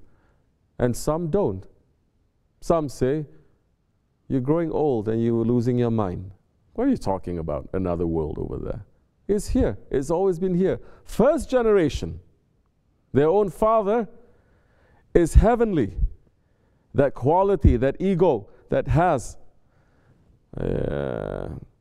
Qabil has, and those who follow him too, that quality never changes from the beginning up till the end. And that quality of man's fickleness, the ego, not mankind, because there's a spirit and there is a nafs, there is the ego. It continues with every prophet. It continues with every prophet's followers. Every prophet that you see, they come, they speak. So difficult to spread truth. Yunus alayhi salam, his people will beat him up, and it became so heavy for him, he pulled away. Not because he was also just trying to escape, but because he felt that he was failing Allah's command. The fish took, when he came out from that boat, it's a long story, and the fish took him. He was happy in the belly of the fish because he was alone with his Lord. And he was asking, when he was pulling that prayer, La ilaha illa anta subhana in kuntu mina zalimin. Can prophets be zalim? La ilaha illa anta, there is no Lord but you, and I am one of the oppressors. Are prophets hasha? Are they oppressors? Never the oppressed. Who do you think he was praying for? His people, his nation, that they were oppressing him. This is the quality of prophets. They don't rush to punish and to put their people into hellfire. They go over and over again. Nuh alayhi salam, for over 900 years, every single day he goes and he says to the people, return to Allah, leave this foolishness, be good ones to each other, don't cheat each other. The people beat him up. Every single day he goes up, back, he recuperates, months, he comes back again, he says again, they beat him up again, continuously over 900 years. Mankind just doesn't want to listen. Those who followed some prophets, minority, they followed the prophets. In one generation, they turned the message around. In one generation, sometimes even less, they will turn the message around, and what the message of the prophets they brought, it becomes corrupted right away. Especially the prophets coming from the Bani Israel. Dawud alayhi salam, Sulaiman alayhi salam. They turn. That is the quality of the people, of mankind, of us. Even with who? Isa alayhi salam. In his own generation, someone just comes up and say, I'm his messenger. The others are saying, who are you? And saying, you never met him. No, I met him spiritually. You never even sat with him. No, I did, spiritually. But you're not even one of us. You were in love with the dunya and following the secular lifestyle, the secular anti-religious lifestyle. You were doing that all your life. No, but spiritually, he taught me. But you are not even praying most of your life and not believing. Doesn't matter. Spiritually, he came to me. And you are changing everything. He's saying, don't change the law, but you change all his laws. You change everything. This is wrong. He said, doesn't matter. Spiritually, he came to me. Meaning now I'm taking that religion according to my own ego, and I'm giving it to people that appeals to their ego. Because it is always a Sharia that breaks the ego. Not really tariqat. It is a Sharia that breaks the people's ego. So the quality of the companions of the Holy Prophet ﷺ.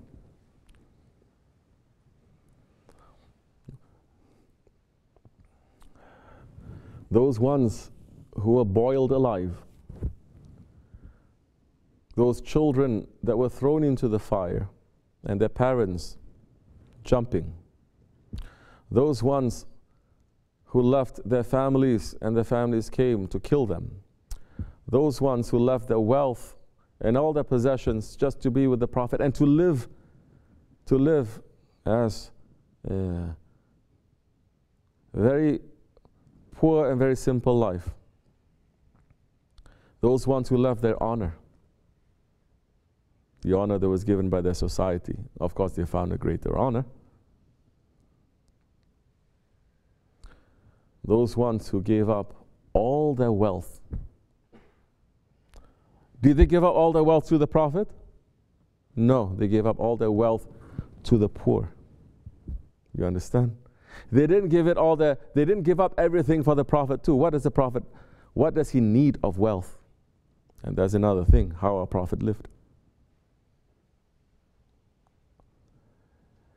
Hazrat Abu Bakr Siddiq, he was one of the most wealthiest people living in Mecca, and he sold everything. Everything, even the clothes that he was wearing. And he just gave it to the poor. Which means what? At that time, there was a huge number of people that were in need of help. Like today, there's a lot of Muslims, so many Muslims, so many of them, us, are educated. So many of us have wealth. Don't just look at in the West, look especially in the East.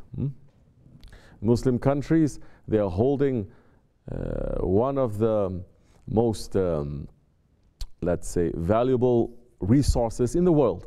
Whether it's oil, whether it's rare earths, whether it's whatever it is, it's holding that.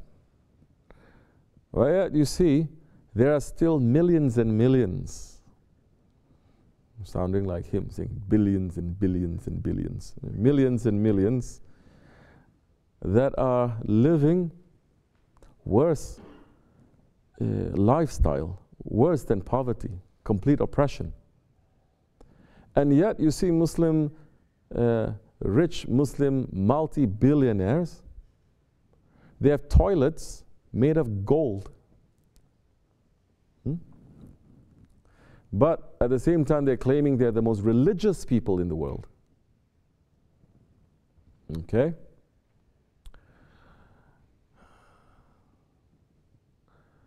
They have so much wealth that they are continually also putting in the West. That's another thing. Wealth that they make, they invest in the West, not in the East. Okay, if you don't like to give charity, why don't you make business in the poor countries to help them? No, because there's a signed deal that they made, you understand? They rose into power because those ones put them into power, and they say, we took out your masters that you didn't like, the true inheritors of the Prophet. Now we're giving you all the wealth, but that wealth, more than half, more than that, it belongs to us. You agree? Agree. They signed it up, and that's it. Less than 100 years. So much wealth that, don't you see, they make cities in complete deserts in the Emirates and everywhere else. They're making tropical paradises in these deserts. They're turning them into winter wonderlands in these deserts. Yet thousands of Muslim children are starving and dying from hunger, starvation, and illness that they can easily just take care of, that they didn't, and they're watching it. The heart is not moving. Still claiming to be the most religious people in the world. Something is wrong there. It's broken. Spirituality? Spirituality? What kind of spirituality you have now? If your neighbor is hungry and you're not feeding. You can be making zikr or salawat whole night long, but if you're not understanding, loving your neighbor, that spirituality, it is hypocrisy. And in Islam, the hypocrites, they are in a lower category than the unbelievers. May Allah protect us from that. And so, Sahaba Kiram, they're very important. Which is why one of the biggest confusions, they have to make confusion about the Sahabis. To split the Ummah right from the beginning. Don't believe in his inheritors. Don't believe in the Sahabis. And don't believe in anything they say, because the religion passed from the prophets to the companions. Once they say don't believe in any of the companions, okay, then you can even deny the Quran, because the Quran was compiled by a companion. You can deny all 6 books of hadith because they are compiled by companions. You understand? Then there is a danger that is there. Then it's going to fracture more and more and more. But Allah has said, I will protect the Quran. I will protect the religion. Allah has said, be careful about the companions of my Prophet. So if people claim that Islam, like the earlier prophets, Islam was finished within 1 generation, they are cursing at Allah and His judgment. But that is what the ego likes. Ego loves emotions because it is the easiest way to move a crowd. Emotions. It is not intelligence. It is emotion. And it is not positive emotion. Quicker to move a crowd, it is negative emotion. You understand? Negative emotion. It is not love that quickly moves a crowd. Because love comes from heavens. It is not here in this world. It comes from the heavens. Hatred, it doesn't belong in the heavens. It is from bottom. So hatred moves the crowds like nothing you can imagine. And that is a very powerful tool. And so that tool of instilling this hatred, where there are, how you may say, pressure points, trigger words, trigger things. They figured it out 1400 years ago. Some of our, I cannot even say brothers, co-religionists, because I cannot say that one is our brother if it's cursing to our father. I cannot say that one is a brother if it's cursing to my brother. Okay? Our co-religionists, there are pressure points there that once you mention this, suddenly the emotion just whoop comes up. Is a veil that you cannot even talk sense. You cannot even say, oh, it's just, and now the script that has been there for 1400 years suddenly just takes over. It's very powerful. I'm not saying that it's very powerful. And one thing when I'm watching them doing it also, these matams, it is very masculine. Ahl Sunnat have been emasculated long time ago. But they still have it. You understand what it feels to do this? It's very effective. But it is not used for Allah's sake. You understand? It is used for the ego. It is used to bring confusion. It is not unity. At that time, what good can you expect from it? Too much. Nothing much. We cannot even... I believe it was Umar ibn Abdul Aziz.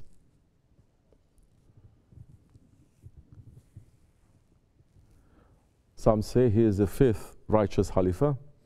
It is in the time of the Abbasis, Umayyas. And he is saying, when this question about Hazrati Muawiyah, Hazrati Ali, and all this question that was coming up, and I'm not defending anyone. The Umayyas, they did wrong things also. Abbasis, so did they. But don't judge them also to say that we are better. You understand? We cannot even come close. In their worst times, they were bringing Islam. And they were lifting people. We're doing nothing. But we think we have everything because we have our cell phone. We can text everyone. He said, the dust that is in the nostril of the horse of Hazrati Muawiyah is better than me. This is the quality of Ahl Sunnah. This is the quality of Ahl Sunnah. This is the quality of those who follow, those who follow, those who follow, and those who follow. You understand? This is not the quality of Wahhabis, that they are saying, we are like the Sahabis of this time, and we are better than them, because some Sahabis, they were misguided. Hasha, astaghfirullah. Like that shaitan Phillips, that shaitan, because he said for 1400 years, even our tahiyat ahir, it is wrong, because we say, Assalamu alayka, ya ayyuhan nabi. He says, and that is a direct address. You only use that to a person who is alive. He says, it is wrong. Muslims have been doing that for 1400 years, wrong. And he said, they used to do that because Prophet was alive. But when Prophet passed, you should have said this, and they didn't say. They say, where are you from? What is your lineage? You're worse than gypsy. Huh? You came into Islam yesterday, Wahhabis are boosting you, and now you are having thousands to follow you, and you are destroying this Ahl Sunnat attitude to say, those ones are holy, those ones are holy. Me, I'm walking their way. Don't ever think that we are better than them. Do not disrespect them. Whatever they have left us, we cannot even carry a fraction of it. How can we say what they are? That one is only one. There are thousands. There are thousands of alims like that today. Oh, why am I attacking only the scholars? Don't worry, this is equal opportunity. The sheikhs, they're even worse in these days of tarikats, only taking advantage of people. Especially when you look at people, the sheikhs and the peers in the subcontinent especially, all they do about is play with jinns. All they do is take money from you to write you a tawiz. You know, like you go to a bad mechanic, you go with your car has some brake problem, you go there, he fixed the brake problem, but he breaks 10 other things, so you keep coming back. That's what they're doing. So those ones who are condemning Sufism and tariqat based on these ones, I really have to agree too. It doesn't mean tariqat is bad, but these ones, those are not sheikhs anyway. A sheikh cannot be doing that. But we're living in the end of times. These are the signs of the end of times. Prophet says, live your religion simply. Run up to the mountain. Live simple. Whatever you know, practice it sincerely. Don't run to know more and more and more and research more and more. In the old days, people used to travel for thousands of miles to sit in the feet of a master. If the master looks at you, he may teach you. In these days, people think just by reading a couple of websites and a couple of YouTube videos, they are masters of the religion and they give fatwas to everyone. What is this madness? This is madness. Can you read a couple of medical websites and a couple of do-it-yourself surgery on YouTube and then declare yourself a surgeon? You can, or an engineer or an architect or a lawyer or even a policeman. But people are doing that to Islam, to spirituality, 24 hours. This is great, Dajjal is saying, because it doesn't matter if they're 2 billion or 5 billion or 7 billion. They're finished. There's corruption inside everywhere. They will never rise. But Allah has other plans. Allah has other plans. Are we saying we're better? No, we came from that. We are worse. That's why Allah pulled us out. And if Allah lets us off a little bit, we're going to be worse than them again. But we're trying to be simple. That's why we move up here, top of the mountain. There's nothing here. So that we have time. Time to think, time to be with our Allah, time to know who are we? What am I? Why have I been created? Did I live my life today according to the reason of my creation? Not to live our lives like zombies, not like animals. Worse than animals these days, like zombies. Zombies means someone else is controlling. At least the animals, no one is controlling an animal, no? An animal is going according to its own instinct. But zombies, no spirit, no soul. Shaitan is controlling. May Allah protect us. Anyway, I talk too much. This much is enough. Wa min Allahu tawfiq. Al-Fatiha. Assalamu alaikum wa rahmatullah. You have any? Bring the tea. Have some tea.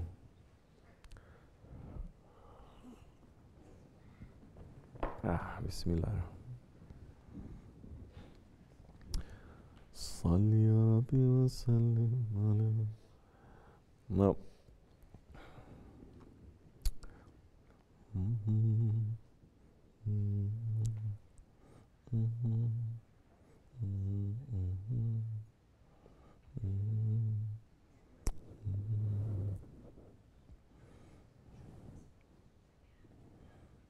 Bismillah.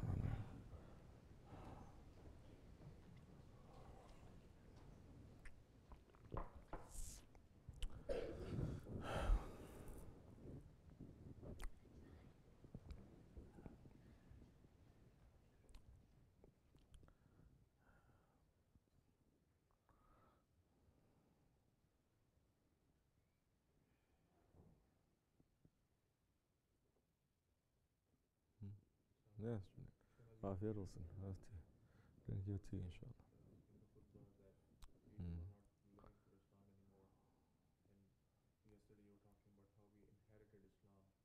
Yeah.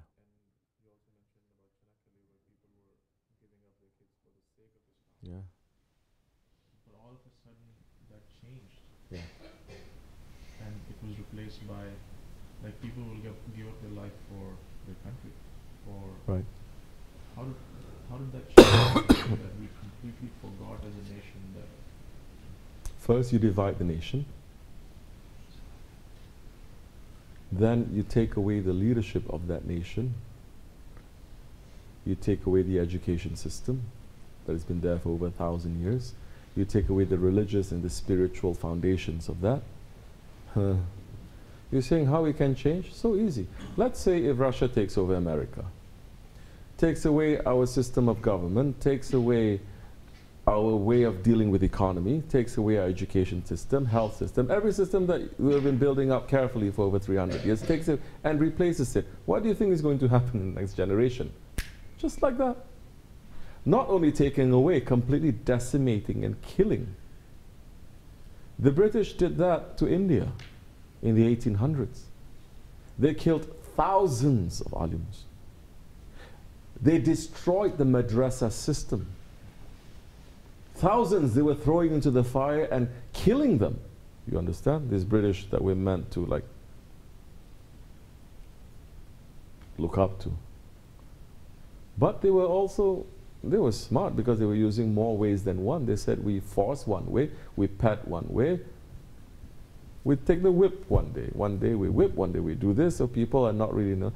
We take away the ones, we put our people in their guise. So, how can that happen? It happened. Not one country.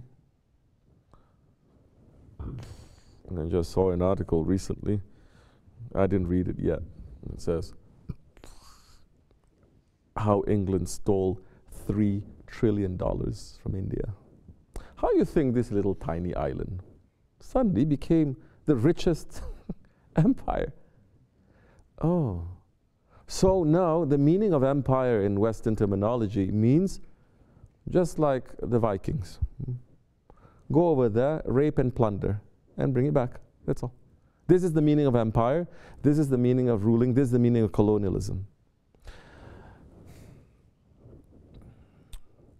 If the Muslims were doing that, they would have destroyed dozens of languages. They would have destroyed dozens of religions and cultures. At least leave the people that they were ruling from east to west psychotic. East or west, Muslim or secular, scientific or religious. Islam solved all of that paradigms a long time ago, saying, be one, be one, be one, be one. Not just to unite. Once you come together, then now start turning, start whirling. We have so much work to do. You understand? Islam is not a philosophical religion.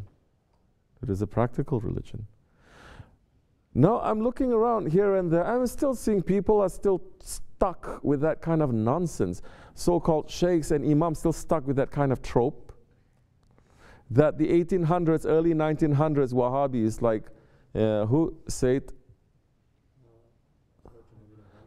Jamaluddin Afghani and all these ones that are saying, no, no, no, no. Islam is scientific. Muhammad Abduh. Now they want to say, oh, everything is scientific. Everything is scientific. We have our own identity. We don't need science to define who we are. Science, it is a servant of Allah. Allah and the Prophet and the awliya Allah, they are beyond that. So now you have a little balance there. Because when you have something that is complete, you can kind of balance it. When you don't have something complete, the earlier revealed religions is not complete.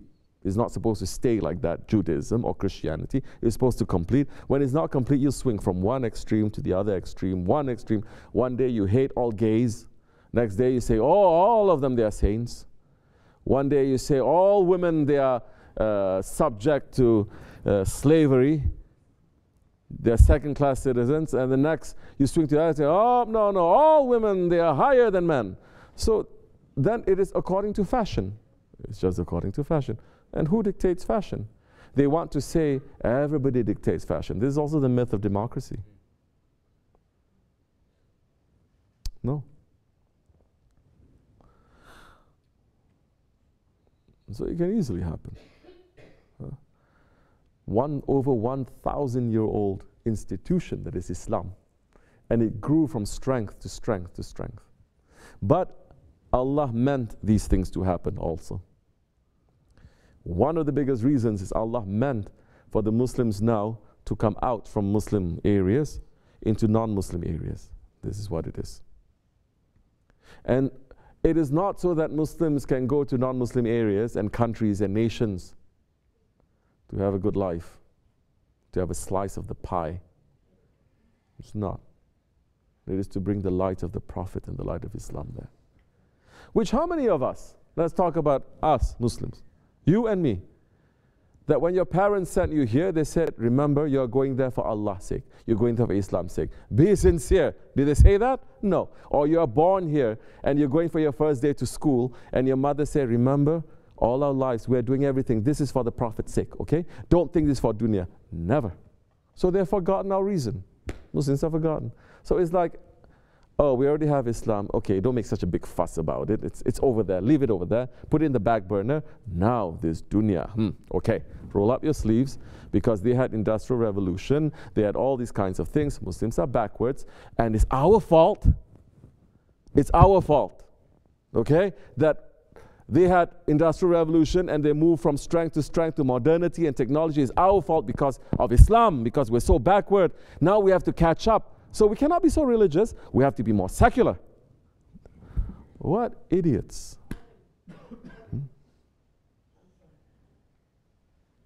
Hasbunallah ni'mal wakil. So we don't need any more instruction classes about Quran or about Hadith or about this instruction. We need sohbats where we wake up. This nation fell 100 years ago. You walk on the street, you trip on something. When you trip on something, what do? You always turn back and you say, what did I trip on? Oh, that. Correct? This nation is not united because we don't have a Khalifa. Now this nation never says, what made us to trip? India, they finished it, which is why when Pakistan happened, never Pakistan looked back to say what made us trip, and before that tripping, where were we? Our glorious Mughal inheritance. They didn't. They said, just go forward. Same thing to Bangladesh. It's lost now. Hind, the Prophet spoke about Hind. Islam was there for 1,000 years. If Islam in India, there's no Bangalistan, there's no Pakistan, there is Hind. It's supposed to be united. For 1,000 years Islam was there. You think in 1,000 years the Muslims didn't have any power to completely destroy every temple that is there? To completely forcibly convert all these billions of people to become Muslims? 1,000 years? The British did it in a handful of years. To the Muslims, to other people too. In a handful of years, the British, when they ruled India, handful of years, in relation to its 3,000, 4,000 year history of civilization in India, in a handful of years, suddenly, everyone speaks English. Muslims are ruling there for 1,000 years. They could easily say, first thing you do to weaken a person is stop his ability to speak. Say, shut up, don't speak, don't communicate. First thing they do. These colonialists, they know that, which is why the first thing they do is say, don't speak your language. They forbid it. Native Americans, the Maoris, the South Americans, don't speak. So you cannot speak to your parents, you cannot speak to your grandparents cannot speak to you. They say, now we give you a new language, our language. However much you know this language too, you'll never be like us. Whole life, your whole existence trying to play catch up to us. We will make you to sit with us sometimes and we'll kick you out because you're not really us. We have the power, you don't. When we are controlling you and when we give you independence too, it doesn't matter. This psychosis that is happening. 1,000 years the Muslims were there. Did they make everyone to speak Arabic or even Urdu?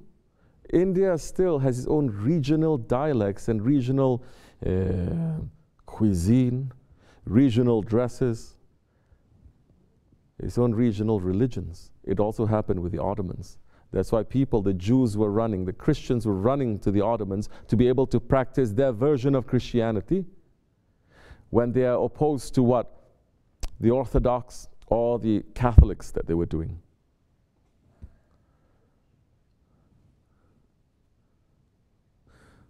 Aye. What can we do? Allah has other plans. There is something that we can do. Is this a call to arms? Of course not.